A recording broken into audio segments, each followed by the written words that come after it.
아모스 9장 11절에서 12절 말씀을 짧으니까 합독하도록 하겠습니다. 그날에 내가 다윗의 무너진 장막을 일으키고 그것들의 틈을 막으며 그 허물어진 것을 일으켜서 옛적과 같이 세우고 그들이 에돔의 남은 자와 내 이름으로 일컫는 만국을 기업으로 얻게 하리라. 이 일을 행하시는 여호와의 말씀이니라. 이명자 목사님께서 무너진 다윗의 장막 누가 일으킬까라는 제목으로 말씀해 주시겠습니다. 많은 은혜가 있으시길 바랍니다.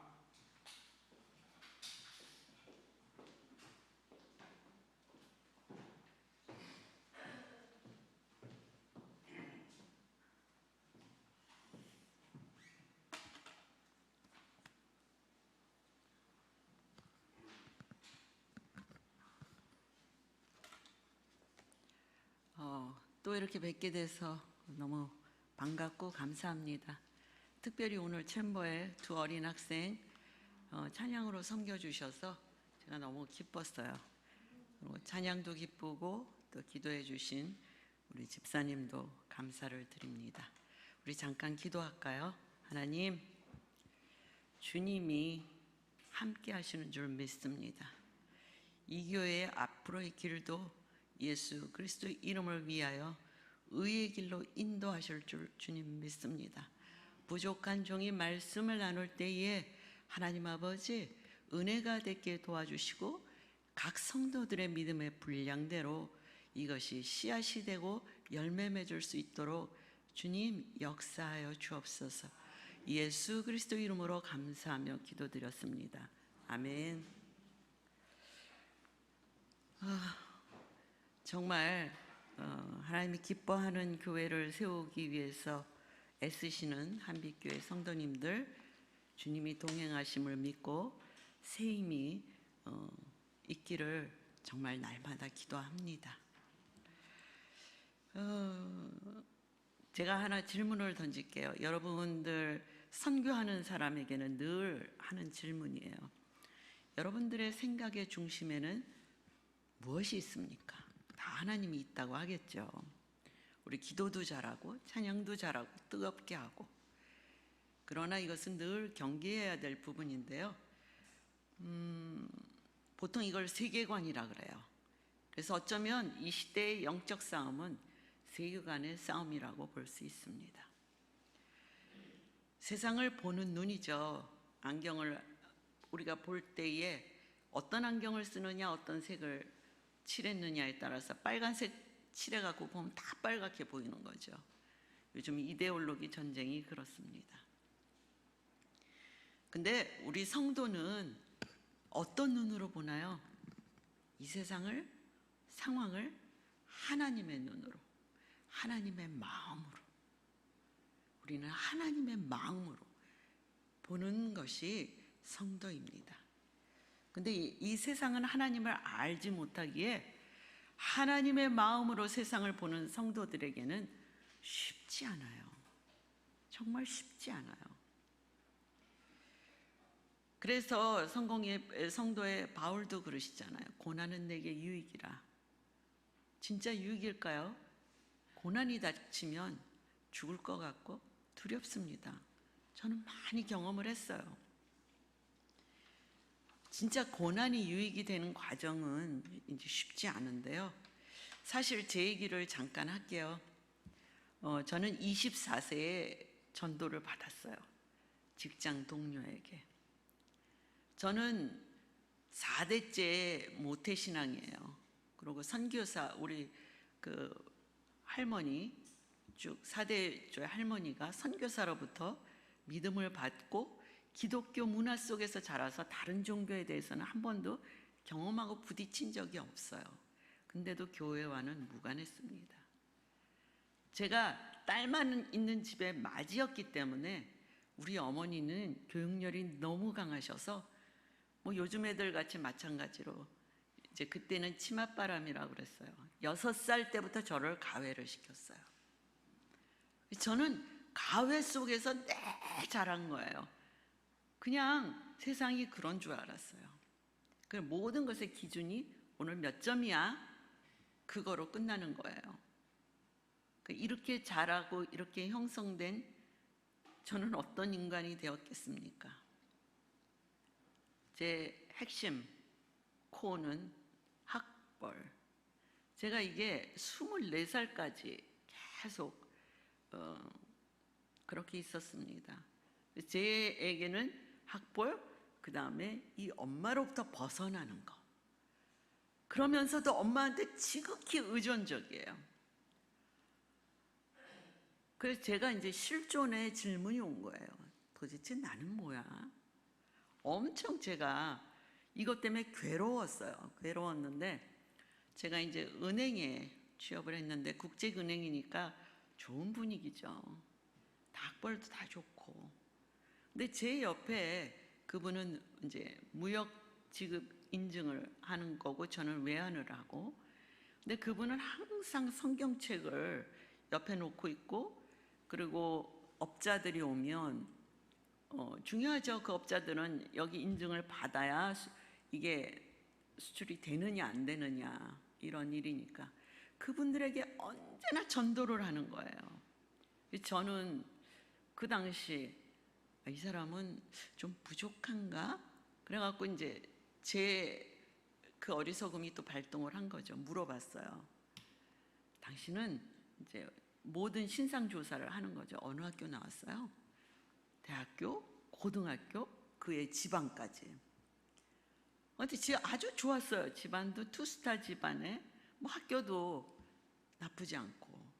그래서 제가 근데 왜 이렇게 전도해요? 이제 그랬더니 자기가 간증을 했어요.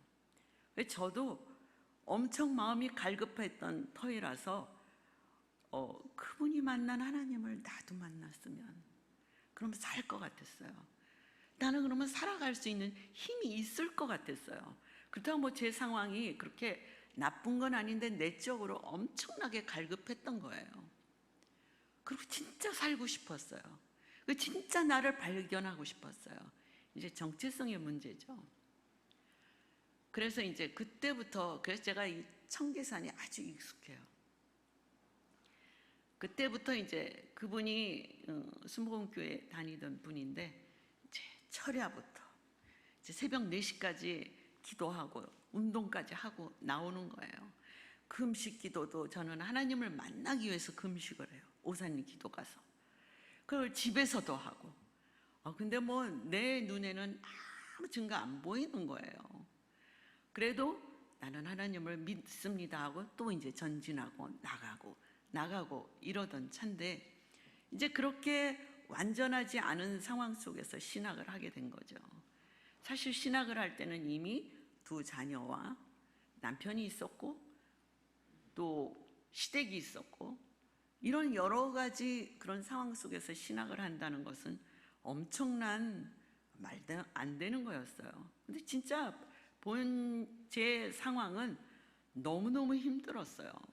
힘들고 그리고 뭐 대충 하는 게 아니니까 하나님의 부름을 받고 하는 거니까 공부도 잘해야 되겠고 남편에게도 이게 본의 안 되면 안 되겠고 시댁에게도 마찬가지고 아주 그냥 몸이 10개라도 쪼개져 나가는 것 같았어요.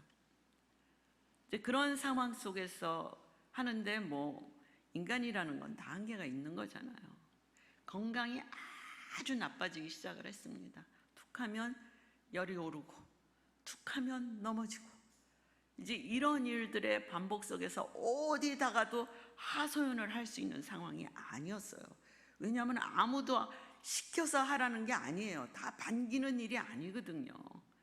근데 이게 떡하니 이렇게 시작을 해놨으니까 그래서 제가 하나님과 단판을 지어야 되겠더라고요. 정말 저는 그 눈물이 머리 끝까지 찼습니다. 애들 둘을 데리고 택시를 대절하고 청평에 있는 금남산 기도원에 갔습니다. 그래서 그냥 그 자리에서 앉았어요. 아버지 하고 뭐 어쩌고저쩌고 말이 필요 없는 아주 절규할 수밖에 없는 아주 극단의 상황이었기 때문에 근데 사도행전 2장의 사건, 정말 회오리같이 급한 바람이 있고 내가 땅에 있는지 하늘에 있는지 모르는 상황, 불의 혀같이 갈라지는 상황, 사도행전 2장의 성령 충만의 사건이 그대로 일어나는 거예요. 그래서 제가 혹시 순간 아버지 이게 뭐 체면이나 뭐 이런 건가요? 근데 옆에서 우리 아들이 둘 중에 하나가 누군지는 모르겠는데 엄마 왜 그래요? 막 이러더라고요. 그래서 이거는 무의식의 세계도 아니고 이거는 하나님의 성령의 역사구나. 근데 사실 그때 제가 말씀드렸듯이 정서적으로나 상황으로나 이거는 어떻게 피해갈 길이 없는 아주 꽉 막힌 사방이 다 막힌 상황이었어요. 거꾸로 들림당하는 것 같고 막힌 것 같고. 근데 이런 제 놀라운 성령 충만의 역사가 없었으면 제가 이 사역을 계속할 수가 없었어요. 근데 제가 이 사역을 계속할 수 있었던 또 하나의 사건이 있는데, 제가 이 성령 충만의 사건은 하나님께 이제 만나기를 간구하면서 한 7년 후에 이런 일이 벌어진 거고요. 그로부터 10여 년 후에 사역을 이미 시작하고, 제가 또 건강이 나빠서 삼성병원에 수술을 예약을 해놨습니다. 근데 하나님과 뭔가 또 한 번의 확답을 듣고 싶고 결단을 하고 싶은 생각이 들었습니다. 그때 아주 맑은 샘물에 가락지 2개를 딱 떨어뜨려 놓은 거예요. 근데 그거는 제가 하나님께 드린 2가지 언약이었어요. 약속. 아버지, 저 하나님이 기뻐하는 자가 되겠어요. 또 2번째로는 하나님 저 거룩한 자가 되겠어요. 참 이거 쉽지 않은 약속이고 그 굉장히 추상적이기 때문에 이 땅에서 어떻게 해야 되는 건지 사실 모르는 거예요. 근데 이 2가지 하나님의 언약이 제 비전이 되었어요. 뭐 나는 북한 가겠습니다. 뭐 어딜 가겠습니다. 이게 아니라 사실은 막연한 길 가운데서 하나님을 기뻐하는 일. 하나님 기뻐하는 일이 뭐지? 이것만 찾았어요. 말씀 속에서도 찾고. 그러다 보니까 이 북한 아이들을 만난 거예요. 그리고 지금 한 20년 이 아이들과 함께 넘게 지내고 있고, 그리고 그전에도 또 북한 사람들 뭐 이게 뭔지도 모르면서 만났던 일들, 그들을 섬겼던 일들, 그들 때문에 가슴 아팠던 일들, 그러나 이거는 나랑 무관해. 그렇게 생각했던 그 일들. 근데 지금 돌이키니까 하나님이 가장 기뻐하는 일이었어요. 하나님은 늘 약자, 눌린 자, 억울한 자. 나는 그래서 이 아이들을 보면서 세상에서 객이 되고 나그네가 되고 고아가 되고 토대가 없고 그리고 복음을 들어본 적이 없는 아이들이라서 하나님은 놀라우셔. 제가 지금 느끼기에 이렇게 찾다 보니까 이제서야 내가 이것이 하나님이 기뻐하는 일인지 이제야 아는 겁니다. 그래도 제가 이런 성령의 충만의 경험이 있었기에 이것이 뭔지도 모르지만 계속 찾아올 수 있었던 겁니다. 우리 한빛교회에도 이런 은혜가, 성령 충만의 은혜가 각 사람에게 교회에 늘 기름 부어지기를 주님의 이름으로 축원합니다. 근데 이런 하나님의 비전도 광야 학교를 거쳐야 되더라고요. 우리 마 목사님이 모세 얘기를 했다고 했지만 저는 성경 속에서 제 사역의 정체성을 모세에서 찾습니다. 그래서 제 이름도 모세의 영어명인데요. 홍해라는 그 갈라서 엄청난, 그건 우리 인간이 할 수 있는 일이 아니잖아요. 근데 그 홍해를 건넜어요. 그 기적같이. 그리고 자기를 대적하고 쫓아오던 이집트 군사들이 다 물에 잠기는 걸 봤죠. 근데 3일 만에 이 광야길에 들어섰는데 마실 물이 없는 거예요. 사람에게 물이 없다는 거는 죽음이잖아요. 상황은 진짜 맞아요. 근데 단 하나 이들이 잊었던 것은 기적을 일으키시고 구원해내신 하나님의 큰 손, 놀라운 능력, 그걸 잊어버렸다는 거예요. 설마 그게 여기 일어나겠어? 그러니까 모세를 금방 원망합니다.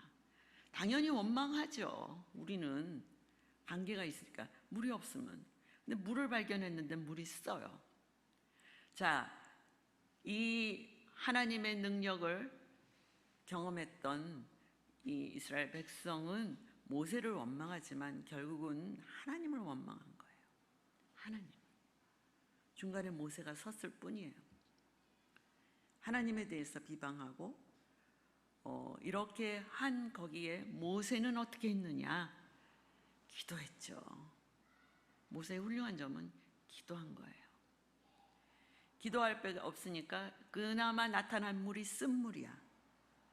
하나님 말씀대로 나뭇가지 던지니까 단물이 되어서 이것을 마실 수 있게 됐는데 이거 역시 마라 사건입니다. 광야에 이 40년 동안은 계속 이것의 연속이에요. 백성은 불평하고 다시 옛날로 돌아가려고 그러고 모세는 여기서 중보자로 기도하고 이런 것의 연속입니다. 모세는 어떤 사람이었습니까? 어머니 손에 자랐지만 그는 왕궁에서 충분히 바로 공주의 왕자로서 충분히 자랄 수 있었어요. 그러나 어머니 손에서 자란 그는 히브리 하나님을 경외하는 것을 알았어요. 그래서 결국에는 그 자기 백성이 학대받는 것을 알고 저지른 것이 살인 아닙니까? 광야로 내몰립니다. 모세에게도 아무리 좋은 것이 있었지만 광야가 필요했어요. 왜? 분노를 다스려야 돼. 자기 정의로 하는 게 아니야. 자기의 의로 하는 것이 아니야. 자기의 생각의 기준대로 하는 것이 아니거든요. 하나님의 일은. 분노를 다스려야 되고 분노도 굉장한 에너지가 있습니다. 그리고 애굽에서 왕에서 그 누렸던 잘못됐던 모든 것을 빼버려야 되는 기간이 필요했던 거예요. 모세에게 또 하나의 훈련이 있었습니다. 이렇게 그 광야 훈련에서 그는 또 놀라운 또 하나님의 경험을 하죠. 뭐예요? 호렙산에서 하나님을 만난 사건이에요. 호렙산에 오를 때에 그것은 거룩한 것이니 내 신을 벗어라. 모세 역시 이 경험이 없었으면 이 불평, 불만, 이스라엘 다시 옛날 애굽으로 편안하게 안일하게 살고자 하는 거 다 우리 모습이거든요. 그렇게 살려는 그들을 어떻게 하나님이 원하는 곳으로 인도해서 갈 수 있어요? 못 가요.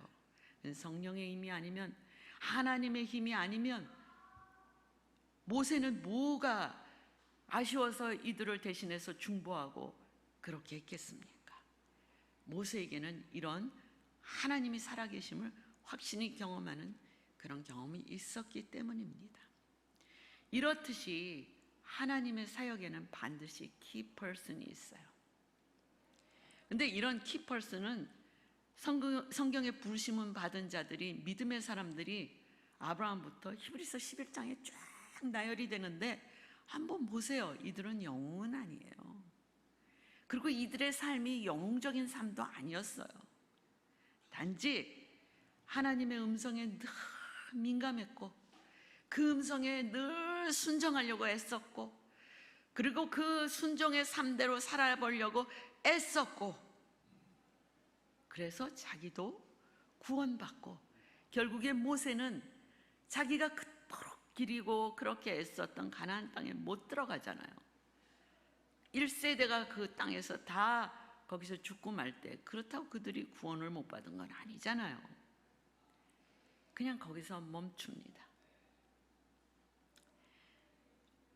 구원의 역사는 인간의 머리 좋은 사람들이, 능력이 많은 사람들이, 그런 사람들이 만들어낸 그런 기획물이 아니에요. 하나님의 일방적인 그냥 우리에게 베푸신 은혜예요. 이게 우리가 할 수 있는 일이 아니거든요. 저는 그래서 오늘 본문 속에서 아모스 선지자를 여러분에게 또 소개하려고 합니다. 저는 요즘 예언서를 읽으면서 특히 북한 사역을 하니까 거기에 심판받은 그 땅의 모습들, 인간들의 강팍한 모습들, 형편없이 굶어 죽어가는 모습들 보면서 북한 땅을 보면서 읽어 내려가고 있는데요. 아모스 선지자도 마찬가지였어요. 그는 남유다 사람이에요. 우리가 솔로몬 시대에 보면 거기도 분열의 씨앗이 있었죠. 그래서 결국에 솔로몬이 그 시대에 북이스라엘, 남유다 이렇게 나뉩니다. 10지파가 북이스라엘, 2지파가 남유다. 근데 다른 것은 뭐냐면 다윗의 혈통에서 나온 지파는 유다 지파예요. 2지파. 북이스라엘은 10지파예요. 근데 아모스 선지자가 사역을 할 때 특별히 이 사람은 남유다 사람인데 북쪽 이스라엘에 가서 특별히 예언을 선포합니다. 참 독특한 케이스죠. 근데 이 아모스는 굉장히 부유했던 것 같아요. 돌 감람나무도 농사를 지었고 양도 친 목자였고 농사도 짓고, 그러면 참 부유했는데 그냥 하나님이 강권해서 불렀습니다. 북에 가서 북이스라엘에게 예언을 해. 근데 잘 아시지만 예언은 쓴소리예요. 쓴소리 하는 사람도 힘들고 쓴소리 듣는 사람도 힘들어요. 그래서 저도 이렇게 나이도 먹고 막 열심히 사역했는데 옆에서 쓴소리 막 하면 참 힘들어요. 그러나 듣습니다. 혹시 내가 잘못된 것이 있는가? 그죠? 저는 옳다고 생각하지만 잘못된 것도 있을 수 있잖아요. 어린아이의 이야기나 선생들의 이야기나 주변 북한 아이들의 이야기나 귀담아 들으려고 노력을 합니다. 근데 이 당시에 북이스라엘은 잘 살았어요. 경제적으로 굉장히 부흥했어요. 왜냐하면 그 이스라엘 역시 열강국 속에 있었기 때문에 블레셋, 아람, 다 모압, 암몬 다 이런 나라들 속에 있었는데 이 북이스라엘은 그 틈새 속에서 무역을 잘 감당할 수 있어서 부유했어요. 이 사람이 부유해지다 보니까 어떻게 되겠어요? 도덕적으로 무너져요. 그리고 정말 하나님이 약한 자, 가난한 자, 그 율법을 보면은 613개 율법 중에서 결론은 뭐예요? 하나님 사랑. 하나님을 사랑하되 전심으로 나를 사랑해. 마음을 다하고 뜻을 다하고 힘을 다해서. 그것은 온통 제가 말씀드렸듯이 세계관이 하나님이 어떻게 보실까? 이 상황을. 이게 하나님 사랑이에요. 이웃사랑, 내 몸같이 사랑하는 거예요. 이거 참 성령이 기름 부음 아니면 쉽지 않아요. 맨날 억울하고 인간은 본능적으로 계산이 돼요. 나 이만큼 줬는데 너 오고. 근데 하나님은 내 몸같이 사랑하라는 거예요. 내 몸에 내가 아끼지 않잖아요. 그럼 이런 곳에 가서 아모스는 하나님이 예언을 하라 그랬는데 첫 번째 예언이 뭐냐? 주변국 8개국에 대한 심판이에요. 쫙 심판하면서 그 나머지로 유다와 이스라엘에 대한 심판을 선언합니다. 그 유다와 이스라엘의 죄가 약해서가 아니라 결국에 하나님이 말씀하시고자 하는 메인 핵심은 모든 열강들, 우리 지금 복잡하죠. 외교가 어쩌고저쩌고 죽게 속겠다는 거예요. 그 얘기를 하는 거예요. 아모스는 북이스라엘, 남유다에게 너 열방들에게 뭐 있어서 너네 잠시 잘 살고 있고 또 이렇게 힘들기도 하고 나뉘기도 하고 복잡하지. 자, 이 열방 중에 이 주권은 나에게 있어. 지금 한반도에도 마찬가지입니다. 근데 이런 때에 하나님이 북이스라엘이 너무 잘 사는데 거기 딱 보면은 예언서에 보면은 그들의 죄가 서너 가지가 있다. 이거는 죄의 확장성을 얘기하는 거예요. 계속 죄는 확장돼요. 죄는 죄를 낳고 죄는 사망을 낳고 멈춰야 되는 거예요. 스탑을 해야 되는 거예요. 하나님이 참다 못해 아모스를 불렀어요. 얘기해. 가서 얘기해. 내 소리 좀 제발 전하렴. 저기 아마샤는 평화야, 평화야, 잘 될 거야, 잘 될 거야. 거짓 선지자. 사람들은 잘 될 거라는데 듣고 싶어해요. 우리는 보이지 않는 하나님을 너무 쉽게 생각합니다. 나는 이 북한 애들을 보면서도 그래요. 거기는 감히 동상을 못 만져요. 동상 옆에서, 김일성 동상 옆에서 청소하는 거예요. 새벽 5시에 나가서 이 어린애들이. 왜냐하면 6년간 그렇게 하면 표창장 줘요. 그래 보면서 야, 우리도 하나님 이렇게 섬겨야 되는데. 근데 하나님 분명히 얘기하십니다. 나는 만홀히 여김을 받지 않아.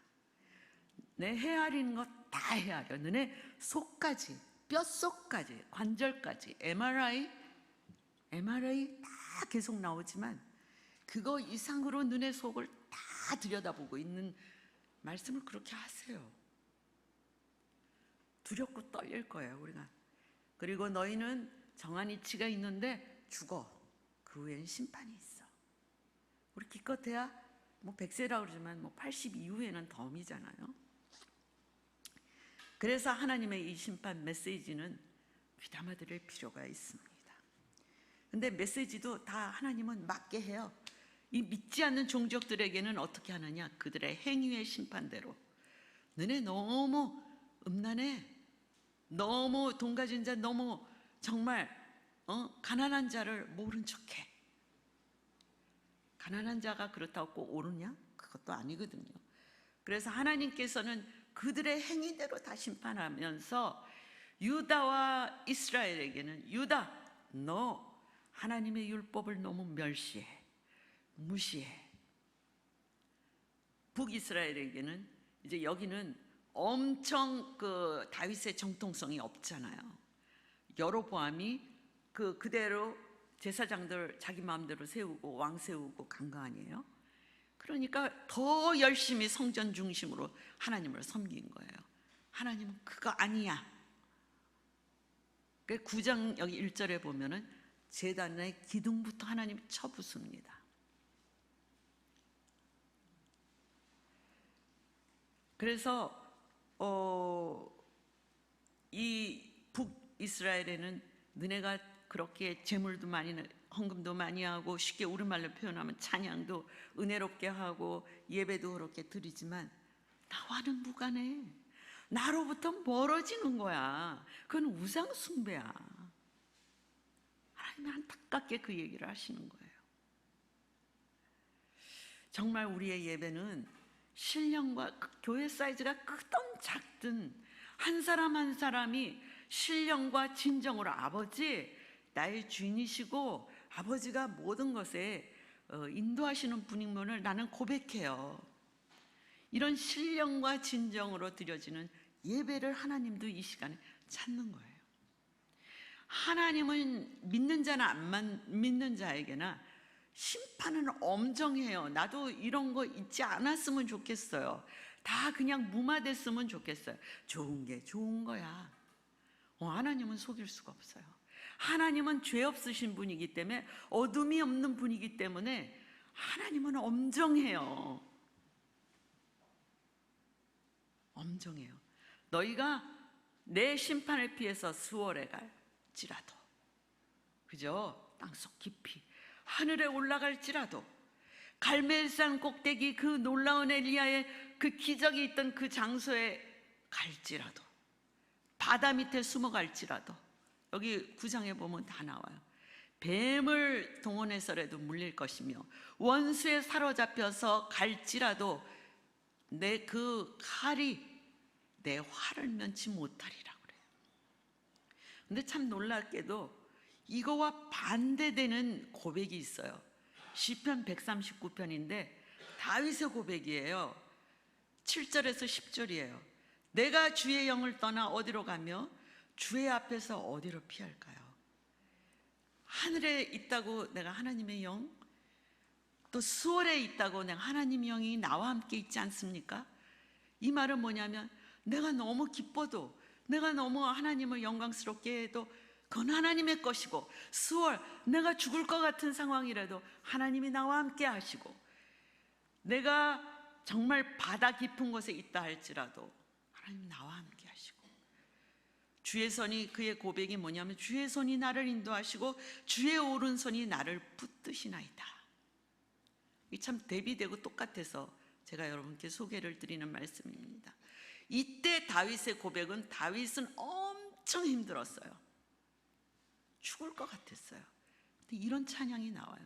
이거는 하나님의 기름 부음과 하나님의 영이 임하지 않으면 할 수 없는 건데, 이 시대에 우리에게는 이런 고백이 돼야 돼요. 왜냐? 한국 교회는 나는 성장해야 돼요. 성숙해야 돼요. 자라야 돼요. 우리 자녀가 안 자라면 얼마나 안타까워요. 키가 조금이라도 남들보다 작으면 엄청 속상하잖아요. 하나님도 똑같아요. 한빛 성도님들 힘내세요. 하나님이 여러분과 동행하심을 믿으세요. 여기서 멈춤이 아니에요. 모든 중심이, 교회를 세우려고 했던 중심이 하나님을 영화롭게 하는 것, 이 시대의 교회들과는 좀 더 다르게 예수 그리스도의 이름이 빛나는 곳, 그런 것이 되게 하려고 이렇게 나온 거 아니에요. 이렇게 기다리고 있는 거 아니에요. 이렇게 아픈 거 아닙니까? 하나님이, 여러분이 하나님께 부르짖을 때 하나님이 일하십니다. 하나님이 반드시 일하세요. 곳곳에 십자가인데 뉴스는 매일 부정이어서 뉴스 보기 싫어요. 부정, 부패, 거짓, 음란, 무기력한 젊은이들, 13만 명이 무기력하게 은둔 생활하는 청년들이 서울에만 있대잖아요. 뉴스에. 아파요. 영혼 소생은 성령님만이 할 수 있어요. 교회만이 할 수 있어요. 이 시대의 교회가 개척교회 할 일 없다고요? 아니에요. 제가 해보니까 그래요. 선교 제 일이 제일 시시해 보였어요. 북한 애들이 뭐 거기서 리더가 나와? 다 주변 사람들이 다 그랬어요. 고생 고만해. 저를 다 불쌍히 봤어요.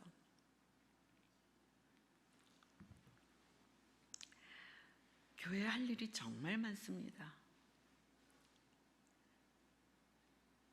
방황하는 애들, 어린애들 밥만 먹여도 괜찮아요. 어쩌면 내가 하는 일이, 교회가 하는 일이 시시해 보일지 모르지만 이것이 사람 살리는 일이에요. 한반도 문제, 열강국 속에서 이제는 어느 편에 서지 않으면 우리가 살아남기 힘들어요. 분명하지 않으면, 정체성이 분명하지 않으면 뜨겁지도 차지도 않고 아주 그럴듯하게 인본주의적으로 무마하는 거 아니에요. 북한 문제, 인구 감소, 그저 뭐 심각해요. 한국, 나는 교회가 답이라고 생각을 합니다.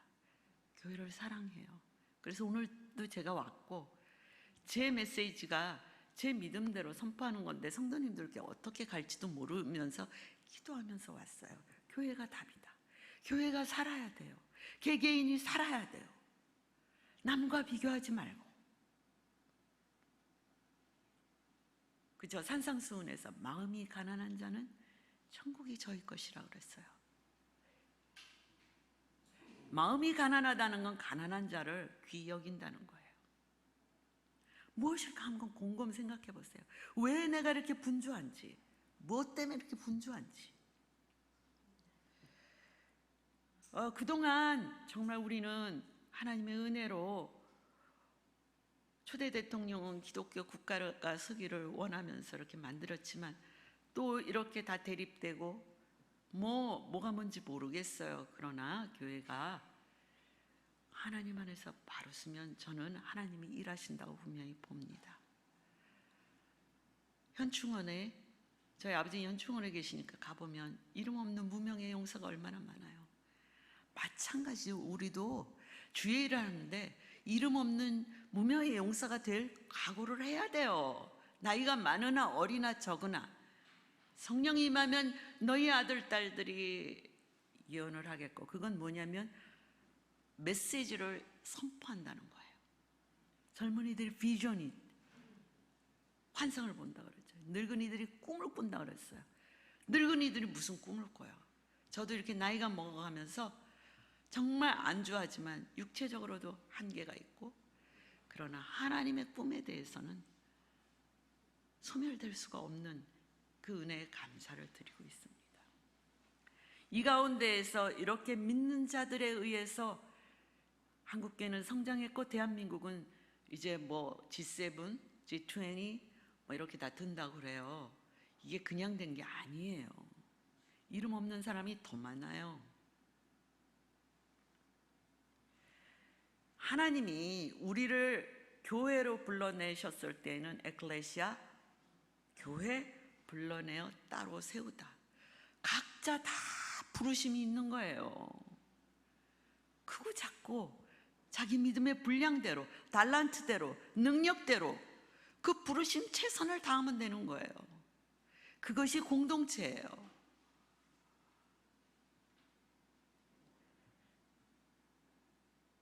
우리에게는 부르심이 있습니다. 가정, 교회, 직장, 사회, 국가.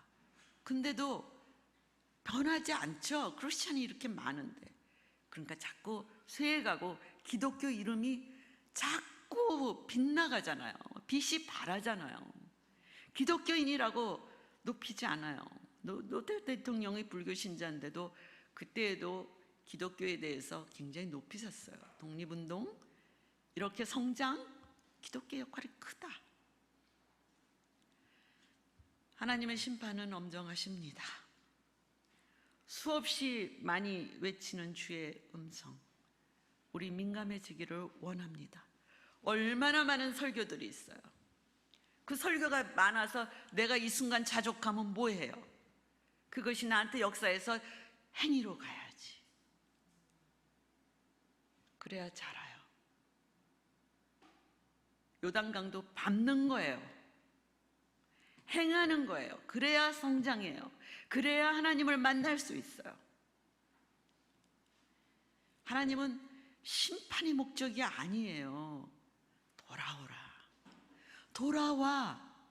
처음부터 하나님의, 우리 기독교는 어떻게 시작했어요? 하나님과 우리의 약속. 나는 너의 하나님, 너는 나의 백성. 약속으로 이루어진 거예요.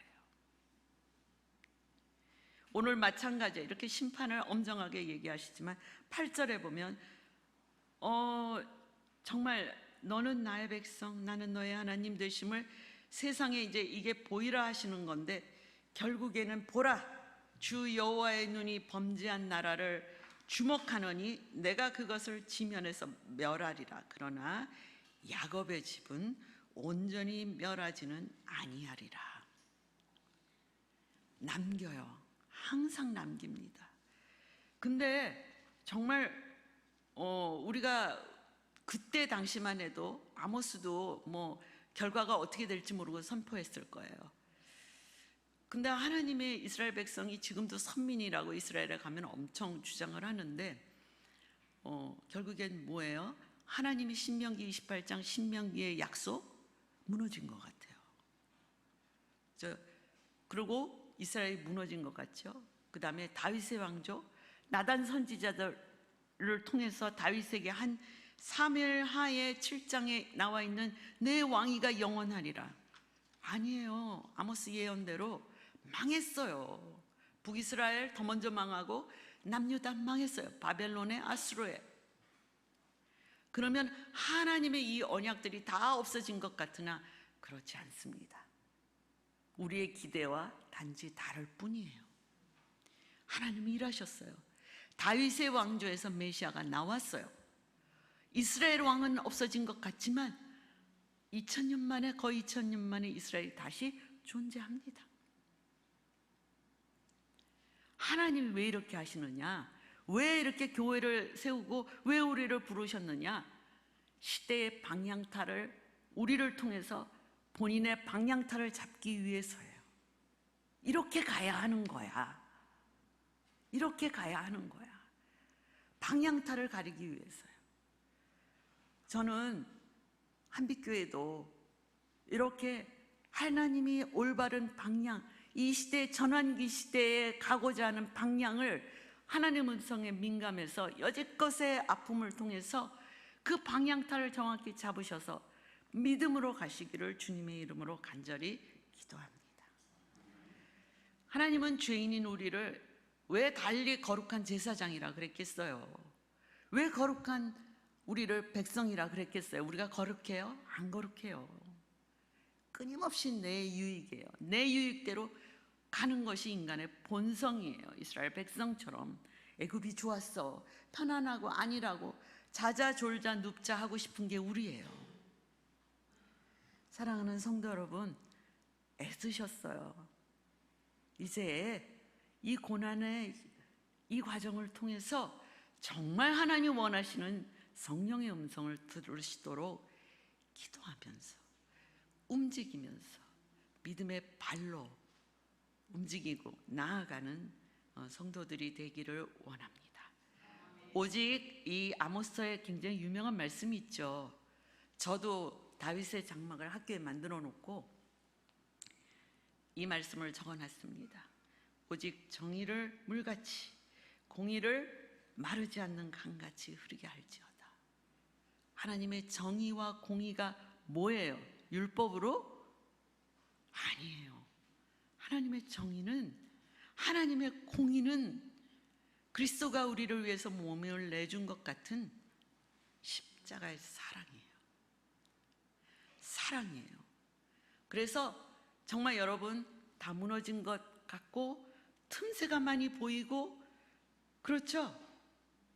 다시 세워야 될 것 같고, 보는 자는, 이것이 보이는 자는 사랑, 서로 사랑의 빛 외에는 지는 것 없이 사랑으로 지어져 가는 하나님의 한빛교회가 되기를 주님의 이름으로 축원합니다. 그러면 오늘 12절의 말씀대로 내 이름으로 일컫는 만국의 기업을 너희에게 주리라. 그 기업을 받는 한빛교회가 되기를 정말 간절히 원합니다. 기도하겠습니다. 아버지, 교회를 축복하여 주시옵소서.